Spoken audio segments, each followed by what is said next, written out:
সাথে আমি কথা বলতে এসেছি, যে আমি মূলত আমি জানতে এসেছি বিষয়। পরবর্তী স্টেপে কি আপনারা কি কলকাতাতে যাবেন? মামলা করতে এসেছি, হারুন স্যারের সাথে কথা বলেছি। আমার এখানে যে পুলিশ কমিশনার আছে তার সাথে কথা হয়েছে, মাননীয় প্রধানমন্ত্রীর সাথে কথা হয়েছে আমার।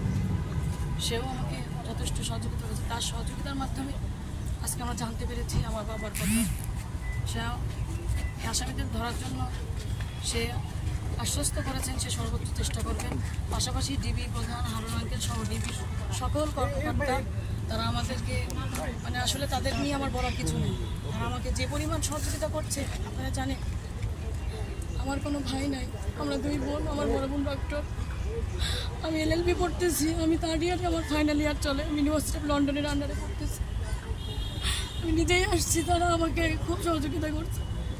তারা আমাকে খুব আন্তরিকতার সাথে দেখছে বলে আমি খুব তাড়াতাড়ি খুব ইনফরমেশন পেয়ে গেছি। আমি আপনাদের কাছে সহযোগিতা কামনা করছি যে আপনারা আমার বাবার হত্যার বিচার চাই। আপনারা এই বিষয়ে আমার সহযোগিতা করবেন, আপনারা নিউজ করবেন, আপনারা জানাবেন। আপনারা সারা বাংলাদেশ সারা ওয়ার্ল্ডের সব জায়গায় আপনারা আলোড়ন সৃষ্টি করে দেন যেন আমার বাবার হত্যার আমি বিচার পাই। কারা করেছে, কেন করেছে, এর সুষ্ঠু তদন্ত চাই এবং আমি এর শেষ পর্যন্ত দেখতে চাই যে তারা কেন করেছে, কি জন্যে করেছে। আমি বিচার চাই, আমি দেখতে চাই। তারা যারা আমার সামনে তাদেরকে দিয়ে ফাঁসি দিয়ে মারা হয়েছে আমি যেন দেখতে চাই। আজকে আমি এতিম হয়ে গেছি, আজকে আমার পড়াশোনা শেষ হয়নি, আজকে আমি মাঝপথে। আপনারা সবাই জানেন আপনাদের পরিবারে সবারই সন্তান আছে, যার বাপ থাকে না, তার কেউ থাকে না, তারা এতিম হয়ে যায়। যতই কাছের আত্মীয় আপন মানুষ এই থাকুক, বাবা এই বাবার মতন কেউ হয় না। আমার বাবা অনেক স্বপ্ন নিয়ে আমাকে এখানে পড়ার জন্য ভর্তি করেছে। আমি পরীক্ষাও দিয়েছি, আমার সামনে রেজাল্ট দেবে। সে আমার বলে গেছে আমি ইন্ডিয়া থেকে এসে তোমার পরীক্ষার রেজাল্ট আমি চেক করবো, তুমি কি করেছো। আমার কোনো কথাই সে রাখতে পারে, সে চলে গেছে। আপনারা শুধু আমার অনুরোধ, আমার বাবার এটার বিচার করবেন। একটা সময় 14 বছর আমার বাবা বিভিন্ন মিথ্যা মামলার হুমকিতে বলিয়ে থেকে যখন আমি অনেক ছোট তখন আমার বাবার কাছে পাইনি। যখন আমার একটু বুঝ হয়েছে, আমি যখন একটু বুঝ তখন আমার বাবাকে আমি কাছে পেয়েছি, এখন আমি হারিয়ে ফেললাম।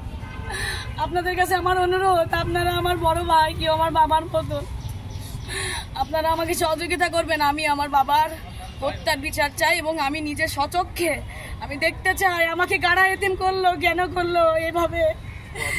আপনি কি কাউকে সন্দেহ করছেন? কারণ ধরেন 3জনকে গ্রেফতার করা হয়েছে, তার মধ্যে একজন আনোয়ারুল, একজন ফয়সাল। এরা আপনাদের বাবার সাথে গিয়েছিল, এদেরকে আপনি চিনেন?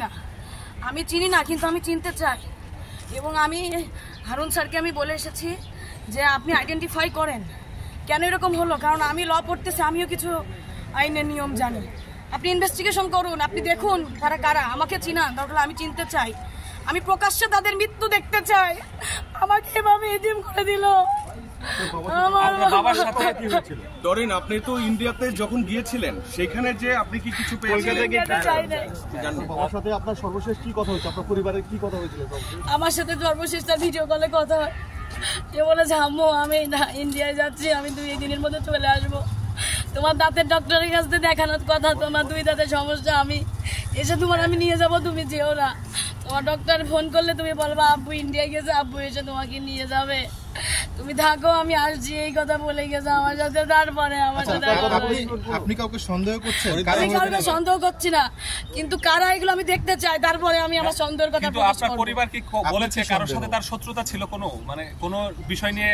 না, আমি এরকম কোনো কিছু পাচ্ছি না, এরকম কোনো কিছু আমি এখনো পাইনি। যাদের আসামি ধরা হচ্ছে বা ধরা হয়েছে তাদেরকে এখনো ধরার পরিকল্পনা চলছে, তাদেরকে আমি ধরতে বলেছি এবং আমি সহযোগিতা চাচ্ছি তাদের ধরুক, তাহলে অবশ্যই কোনো না কোনো কিছু বেরিয়ে আসবে। আমি কোনো কিছুই জানি না, আমি জানলে আমি তো তাহলে জেনেই যেতাম। আমার বাবা, আমি কি চাইবো?